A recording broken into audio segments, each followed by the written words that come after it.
Hey everyone, it's Aisha and welcome back to my channel.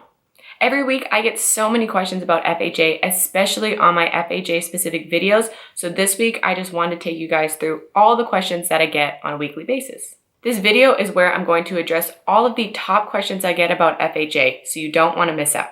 But before we get started, please be sure to hit the thumbs up as it helps how my video performs. If you're new to real estate investing, rental properties, or just looking for more information about FHA, be sure to hit subscribe. And with that, let's jump right into everything you need to know about FHA.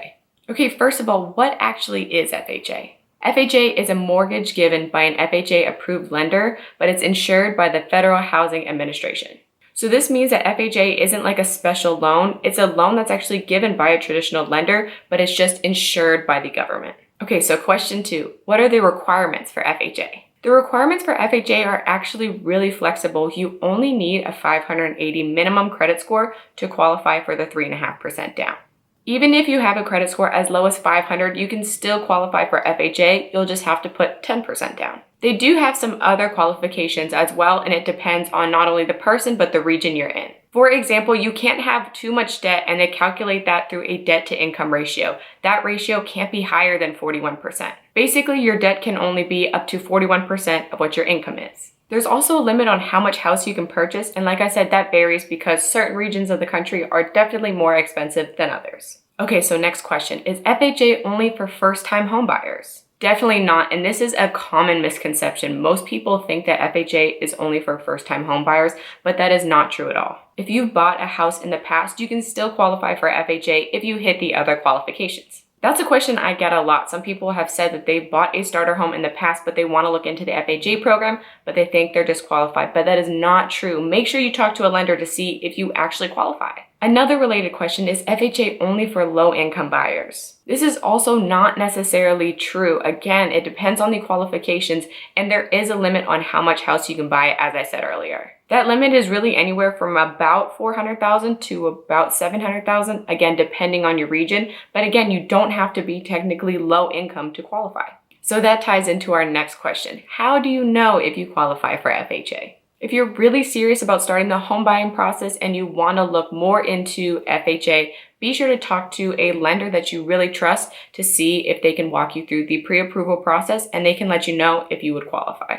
Another question I get often, especially from people who want to be investors, is can you buy multiple FHA properties at once? You can have multiple FHA properties, just not at once. So if you've had a property, you have to make sure that you refinance out of the FHA so that you can use your one qualification of FHA for a new property. Another question that I get a lot from investors is, can I immediately turn my FHA property into an investment property? So that means instead of living in it, they want to immediately rent it out for income. This question is kind of two-sided because if it's a single family, no, you can't, unfortunately. This is because you're required to live in your FHA property for at least a year for it technically to qualify as FHA. If you're caught renting out your FHA property without ever living in it, you can actually get into some serious trouble. That can disqualify you from the FHA program and actually lose your qualification on your property as FHA. But here's the catch, and this is why I say it's two-sided. Because if you're living in one unit of a property that you bought as a multifamily, you are actually able to rent out the other units immediately. Again, as long as you're living in one unit.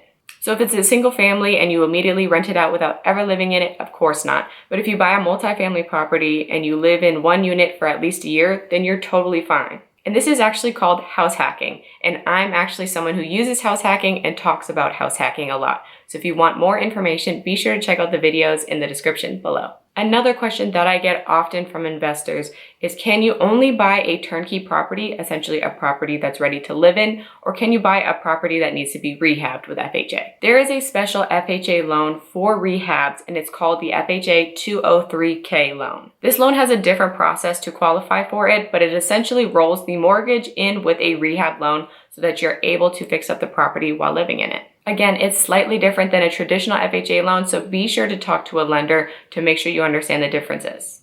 Okay, so on to the last question for today. If you're looking to use FHA for investing, should you move after your time limit of 1 year is up to get the 3.5% down? Because owning an investment property, usually you have to put 20% down. So does it make sense to move every year to keep up with the FHA benefits? This is something that you can do, but if and only if you're able to refinance out with 20% or more equity in the house. Anything less than that, you'll still have to have that FHA. And like I said, you can't have more than one FHA loan in your name at a time. So if you're able to refinance your first property as a traditional mortgage, then you are totally fine to buy a new FHA property. However, if you're unable to refinance out of it and it has to stay as a traditional FHA, you won't qualify for a second FHA. Okay, I know we ran through those so quickly. So if you have any questions at all, please let me know in the comments below. Also, I'll be making a part 2 of this video, so if you have any burning FHA questions, let me know in the comments and I will address them in my next video. With mortgage rates as low as they are right now, this is a great time to start looking into FHA or looking for a first investment property. So if you're looking for more information, please check out some of the videos I have linked in the description. And with that, that's all I have for you guys today, so I'll talk to you soon. Thank you for watching and I'll see you next week.